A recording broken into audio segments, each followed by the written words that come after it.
말씀 요한복음 12장입니다.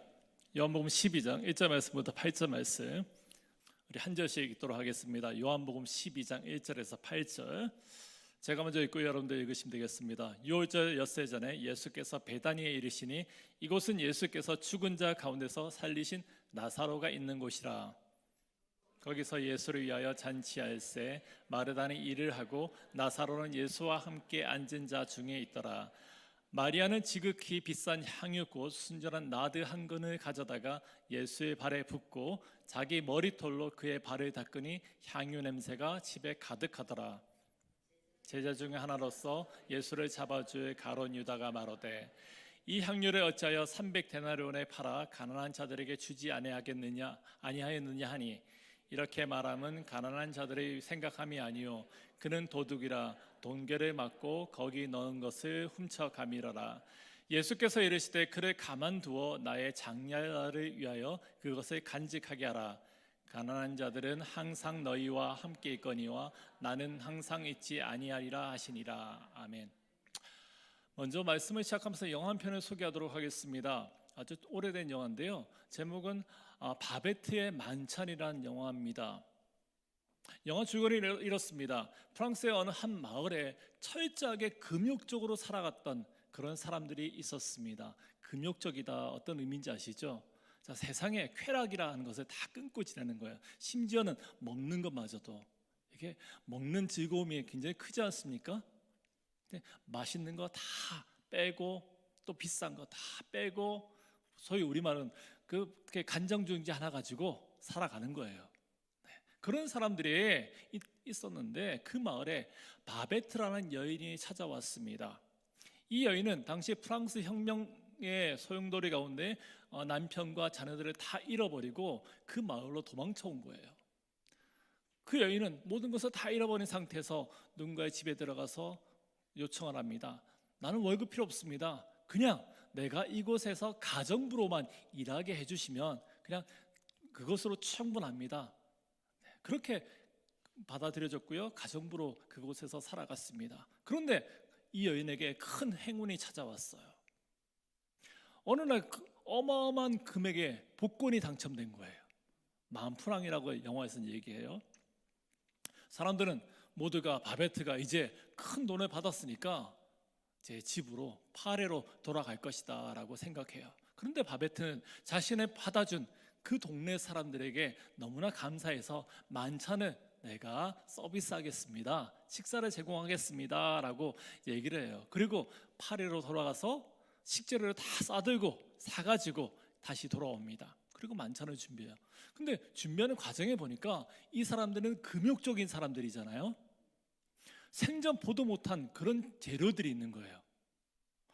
뭐 어마하게 비싼 치즈가 있고요, 오일이 있고요, 뭐 그런 세상에서 정말 이 사람들이 감히 보지도 못한 그런 재료들을 가지고 요리를 시작하는 거예요. 사람들이 다 정말 저거는 나쁜 짓이다, 어떻게 저럴 수가 있느냐, 어떻게 낭비를 하면서 저렇게 쾌락을 위해서 살아갈 수 있느냐, 막 손가락질하고 온갖 얘기들이 막 돌았겠죠. 그런데 그러다가 결국에는 음식이 다 마련됐어요. 앉아가지고 음식을 갖다가 하나씩 맛보면서 사람들이 눈이 띄인 거죠. 세상에 이렇게 맛있는 음식이 있구나. 근데 너무 행복한 거예요.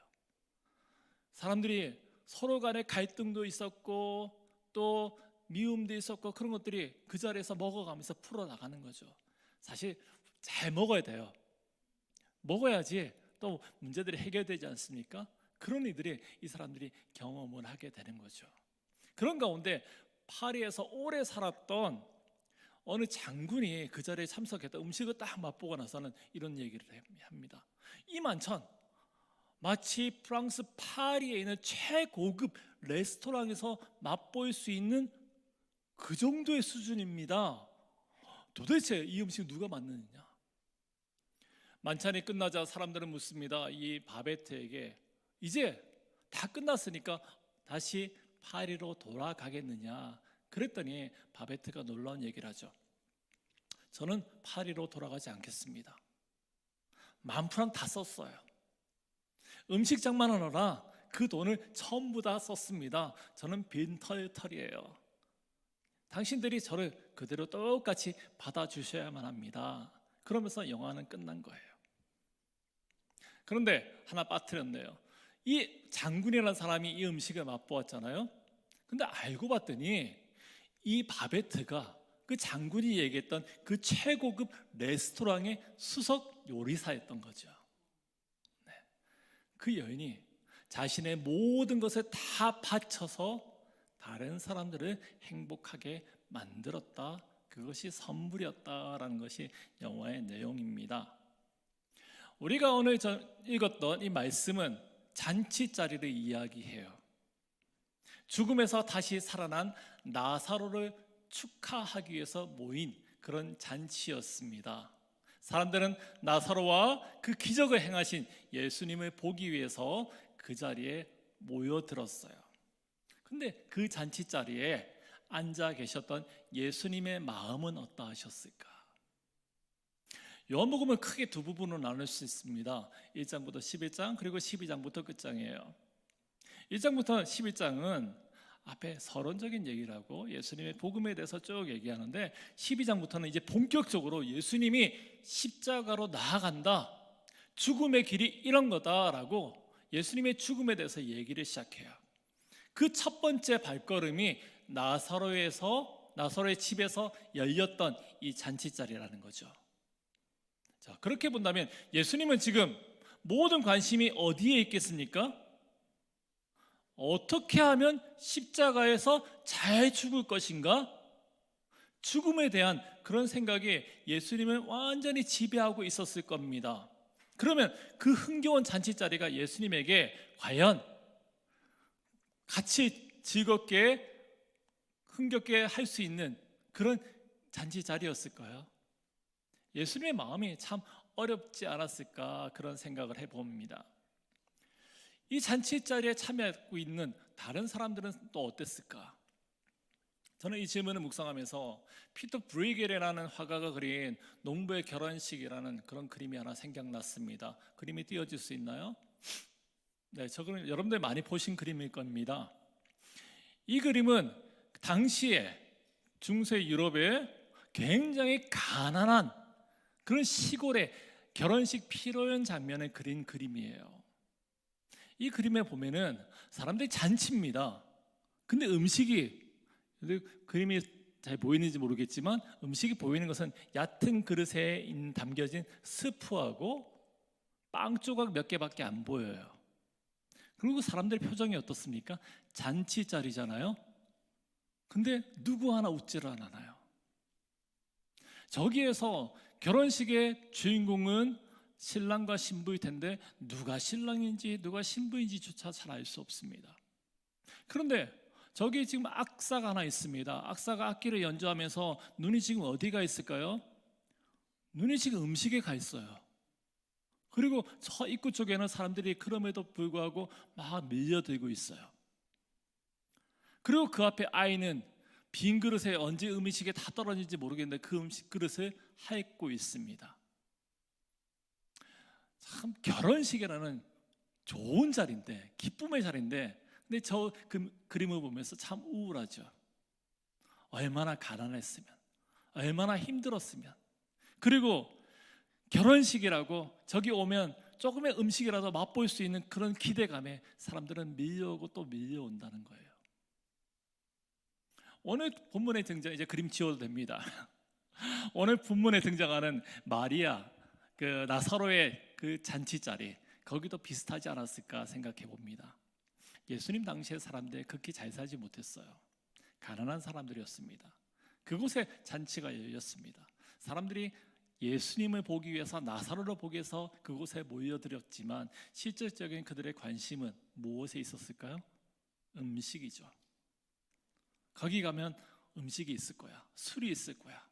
거기 가면은 좀 즐겁게 놀 수 있을 거야. 사람들의 모든 관심이 다 그곳에 집중되어 있었을 것입니다. 그 자리에서 분명 잔치는 나사로를 축하하기 위해서 나사로를 다시 살리신 예수님 때문에 열린 자리이지만 그 자리의 주인공은 결코 예수님이 아니었다라는 거죠. 사람들이 예수님은 생각하지 않아요. 이런 때에 나사로의 동생 마리아가 등장합니다. 3절입니다. 마리아는 지극히 비싼 향유 곧 순전한 나드 한 근을 가져다가 예수의 발에 붓고 자기 머리털로 그의 발을 닦으니 향유 냄새가 집에 가득하더라. 마리아는 망설임도 없이 예수님께 나아갑니다. 그리고 기름을 붓습니다. 그리고 자신의 머리털로 예수님을 닦습니다. 그 모습에 사람들은 얼마나 놀랐던지 아무 말도 하지 않아요. 탐욕과 쾌락으로 가득했던 그 잔치 자리가 갑자기 분노가 가득한 그런 자리로 바뀌어 버립니다. 찬물이 끼어진 거죠. 이때 예수님의 제자였던 가룟 유다가 참지 못했던지 한마디 해요. 5절입니다. 이 향유를 300데나리온에 팔아 가난한 자들에게 주지 아니하였느냐 하니. 300데나리온, 그 가치는 보통 사람의 1년의 연봉에 해당되는 금액입니다. 큰 금액이죠. 하루 품삯이 한 데나리온이니까 300이면 1년치잖아요. 1년 연봉이에요. 가난한 사람들은 이 마리아의 행동을 이해할 수 없겠지요. 그 잔치 자리에 모여든 사람들은 부자가 아니었어요. 배고픈 사람들이었습니다. 가난한 사람들이었습니다. 힘든 사람이었습니다. 잠시나마 그 잔치 자리에 나아가서 그동안의 고난, 그 고통을 좀 잊고 싶어서 웃고 떠들기 위해서 모였던 사람들입니다. 그 사람들이 예수님 앞에 그 비싼 기름을 붓는 마리아 행동을 이해할 수 있다? 이해 못할 거예요. 그렇다면 왜 마리아는 이 어마어마한 가치에 되는 이 금액에 기름을 예수님께 부었을까? 우선은 오빠 나사로를 살려주셨기 때문에 그에 대한 감사의 표현이었을 것 같습니다. 당시에 이 기름, 나드라는 이 기름은 결혼 지참금입니다. 여자아이들이 자라면서 이제 앞으로 몇 년 뒤에 결혼을 하면은 그때 가져가기 위해서 용돈이 생길 때마다 또 일을 해서 그 기름을 조금씩 모읍니다. 그러니까 기름 얼마 안 되는 금액 양이지만 그 기름이 어마어마하게 비싼 거죠. 자신의 정성 어린 최고의 지극한 그런, 어떻게 보면 그 인생에 가장 소중했던 그런 향수일 수도 있어요. 근데 그것을 예수님께 아낌없이 바쳤다? 그것은 그만큼 예수님께 감사하다는 거죠. 그리고 결혼도 안 한 여인이 외간 남자의 발을 머리털로 닦습니다. 크지 않은 동네에 소문이 나게 뻔하잖아요. 그런 사실을 모르는 바가 아님에도 불구하고 마르다는 그렇게 과감한 행동을 해요. 이만큼 예수님께 내가 할 수 있는 최고의 것으로 그 감사야, 그 헌신을 표하겠다, 그런 의미였던 것 같습니다. 그런데 이 장면을 한번 머릿속으로 그려보자고요. 처음에 우리의 이 말씀을 읽을 때 우리의 시선이 누구에게 머물러 있습니까? 나사로입니다. 그리고 그 잔치에 가득한 사람들에게 우리의 관심이 쏠려요. 잔치니까 사람들이 많이 몰렸구나. 그런데 갑자기 기가 막힌 일을 벌인 마리아에게 시선이 옮겨갑니다. 그리고 마리아는 그 시선을 누구에게로 옮깁니까? 예수님이죠. 마리아의 행동은, 그 잔치의 주인공은 나사로도 아니고 사람들도 아니고 자신도 아니고 누구라고요? 예수님이라는 것을 지금 보여주고 있는 거죠. 그런데 여기서 유다가 등장합니다. 그 많은 돈을 왜 가난한 사람들한테 쓰지 않고 허비하느냐라고 질책을 합니다. 거기 모인 사람들, 대부분의 사람들은 그 말이 참 공감이 되었을 거예요. 내가 하고 싶은 말이었는데, 저 돈이면은 누군가는 1년 이상을 살아갈 수 있는데 저 돈을 저렇게 허비해? 어떻게 그렇게 할 수 있지? 그런 생각을 가지고 있던 이들이 참 공감했을 거예요.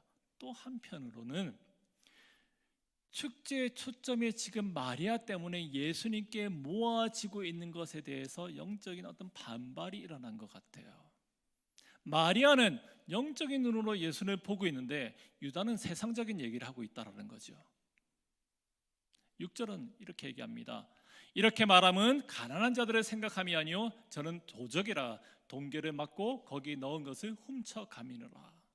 말씀은 가감하지 않고 명확하게 지적해요. 유다의 그 중심에는 악한 의도가 있다라는 거죠.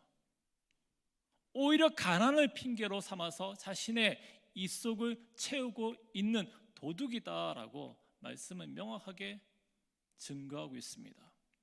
아마도 이런 유다의 모습이 어쩌면 오늘을 살고 있는 죄악된 본성을 가지고 있는 모든 사람들의 모습이 아닐까 싶습니다. 하늘의 축제의 주인공이신 예수님을 기뻐하지 않는 거죠. 주님의 마음으로 영혼을 아파하고 기도하면서 품어주고 섬기려 하지 않는다라는 거예요. 그러면서 자신들의 악한 본성을 선한 것으로, 도덕적인 것으로, 거룩한 것으로 포장하고 또 감추려 하고 있는 거예요. 여기 예수님은 뭐라고 말씀하십니까? 7절입니다. 예수께서 이르시되 그를 가만두어 나의 장래할 날을 위하여 그것을 간직하게 하라. 예수님의 말씀이 예사롭지가 않습니다. 상식적으로는 전혀 이해할 수 없는 여인의 이 마리아의 행동에 대해서 당신의 장래할 날을 위한 것이다 라고 예수님은 말씀하신 거예요. 예수님의 장래의 날이 언제입니까? 예수님이 십자가에서 죽으시는 날이 아닙니까? 바로 그 날이에요. 마리아는 예수님의 죽음에 대해서 최고의 존귀와 영광을 올려드리고 있는 것입니다. 결혼식을 위해서 준비된 향수를 예수님께 지금 아낌없이 부어드리는 거죠.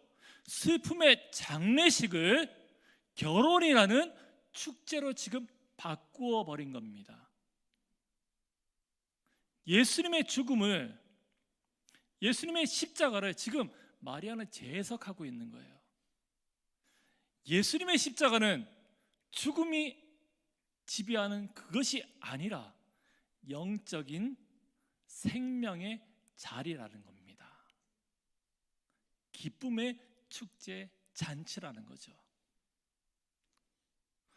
우리가 예수님의 그 십자가를 바라봐야 되는, 생각해야 되는 그 관점이 바로 이거예요. 세상적으로는 분명히 죽음이에요. 고통이에요. 슬픔이에요. 아쉬움이고 안타까움이고, 그런데 그것이 하나님 나라에서 하나님의 관점으로는 그것은 축제의 현장이라는 거죠. 그렇습니다. 나의 장래할 날을 위한 것이다. 이런 예수님의 정의는 자신의 감당해야 되는 그 죽음의 가치가 어떤 것인가를 지금 마리아가 행동으로 보여줬다는 거예요. 너무나도 값어치 있는, 정말 몇 년을 모았든지 모르는 최고의 것을 예수님의 죽음에 바쳐드리는 거예요. 그만큼 세상은 사람들은 세상적인 즐거움에 기뻐하며 흥분하고 뛰고 있지만 정작 감사해야 하며 정말 찬양을 올려야 되는 그 대상은 십자가에 달리시는 예수님이라는 거죠. 우리는 추수감사절로 오늘을 섬깁니다. 추수감사절의 주인은 누구입니까? 예수님이지 않겠어요? 우리가 정작 감사해야 될 것은 그거예요. 세상에서 우리는 감사해야 될 것이 참 많이 있습니다. 그 중에서 가장 감사한 것은 나를 십자가에서 같이 죽게 하여 주시고 나를 살려주신 그 예수님께 있다라는 사실입니다. 8절이죠. 가난한 자들은 항상 너희와 함께 있거니와 나는 항상 있지 아니하리라 하시니라. 예수님은 날선 비난을 하고 있는 유다와 그와 동일을 하고 있는 사람들에 대해서 이렇게 말씀합니다. 가난한 자들은 항상 너희와 함께 있다. 이 말씀이 뜻하는 바는 너무 항상 함께 있기 때문에, 여전히 옆에 있는 이들이기 때문에 무감각해도 된다라는 뜻도 아니죠. 아무리 세상 고난에 맞서 싸우려고 애써도 세상은 변하지 않는다. 원래 세상은 그런 거야. 그렇게 살아가라. 그런 말도 아니에요. 우리가 그리스도인으로서 선교와 구제 사역 이것들 해봐도 별 소용이 없더라, 그런 의미도 아니죠. 그런데 그 다음 구절에 뭐라고 얘기합니까? 주님은 나는 항상 잊지 아니하니라. 한번 생각해 봅시다. 잔치에는 주인공이 있기 마련입니다. 결혼식의 주인공은 신랑과 신부입니다. 먼저 그림 보여드렸는데 거기에서 주인공 분명히 신부가 있어요. 그런데 사람들의 시선은 그 신부에게 가 있지 않아요. 보잘것없는 음식에 머물러 있습니다. 누구도 주인공을 바라보면서 축하하고 기뻐하지 않아요. 결핍이 가득한 거죠. 말씀에서 마리아가 기억되는 이유가 어디에 있습니까? 잔치의 주인공은, 우리의 시선이 머물러야 될 곳은 음식이 아니라 어떤 쾌락, 그런 것들이, 세상적인 것들이 아니라 예수님이라는 사실을 너무나도 확실하게 증거했기 때문입니다. 세상에 쏘여 있는 그 모든 관심을 예수님께 모아가지고 집중시켰기 때문이에요. 우리 인생들에게 말하는 증거하는 바가 무엇이겠습니까? 바로 마리아처럼 예수 그리스도를 통해서 세상을 보라는 것입니다. 예수 십자가를 통해서 우리는 온전한 행동을 할 수 있습니다. 주님의 십자가를 통해 보니까 가난한 이웃들이 항상 옆에 있는 것이 보이더라는 거죠. 주님의 십자가를 보니까 곳곳이 선교 현장이다, 곳곳이 구제의 자리다라는 것이 보이더라는 거죠. 항상 함께 있는 그 모든 것들이 우리에게 생생하게 느껴지고 경험되더라는 것입니다. 세상에는 그리스도를 알지 못하는 선한 사람들이 분명히 많이 있습니다. 그러나 그들의 열심은 하나님께서 기뻐하시는 온전한 열심이 될 수가 없습니다. 진정한 선한 열심, 하나님 기뻐하시는 참된 그 선함은 그리스도를 통해서, 오직 예수 그리스도를 통해서 가능한 것인 줄 믿습니다. 그 자리에 우리가 부름을 받았다는 거예요. 우리에게 주는 분명한 도전입니다. 너는 예수님 때문에 살아남지 않았느냐? 너는 예수님 때문에 축제를 경험하지 않느냐? 그러면은 항상 옆에 있는 이들이 보여야 된다는 것이 아니겠느냐라는 거죠. 그런 열심이 우리 가운데 있기를 원합니다. 그렇게 완벽하고도 놀라운 그 축제의 잔치에 아무런 조건 없이 우리가 초대를 받았습니다. 예수님의 십자가라는 완벽하고도 누구도 감당할 수 없는 그 선물을 거저 받았습니다.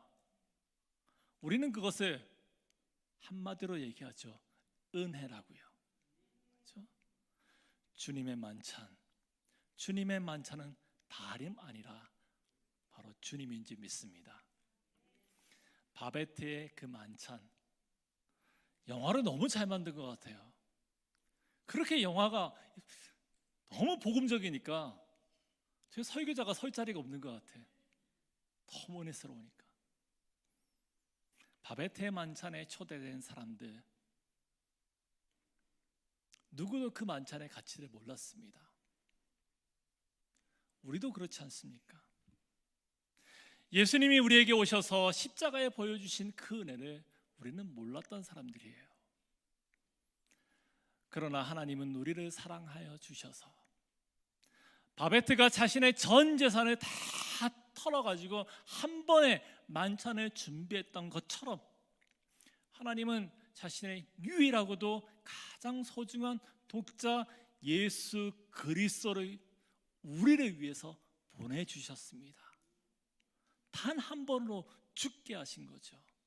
나를 대신해서요. 아들 대신에 바로 나를 선택한 겁니다. 이것이 놀라운 하나님의 은혜라는 거죠. 우리를 위한 하나님의 만찬입니다. 오늘 추수감사절을 지키면서 우리가 감사할 수 있는 이 매일매일의 일상을 주신 그 하나님께 정말 감사하며 기뻐하기를 원합니다. 그 일상이 십자가의 그 주님 때문에 매일매일 또한 생명을 경험하는 영원한 일상이 되게 하여 주신 주님을 기뻐 찬양하기를 원합니다. 그리고 주님의 마음을 가지고 세상을 향해서 강력하게 여전히 주님은 살아계시다. 우리가 받아 누리는 이 생명의 잔치의 참 주인은 예수 그리스도다. 예수 그리스도가 있음으로 말미암아, 예수 그리스도가 있음으로 말미암아 그 자리는 축제가 될 수 있다. 이 사실을 우리가 증거하고 선포하는 자리에 쓰임 받을 수 있는 저와 여러분 되기를 간절히 축원합니다.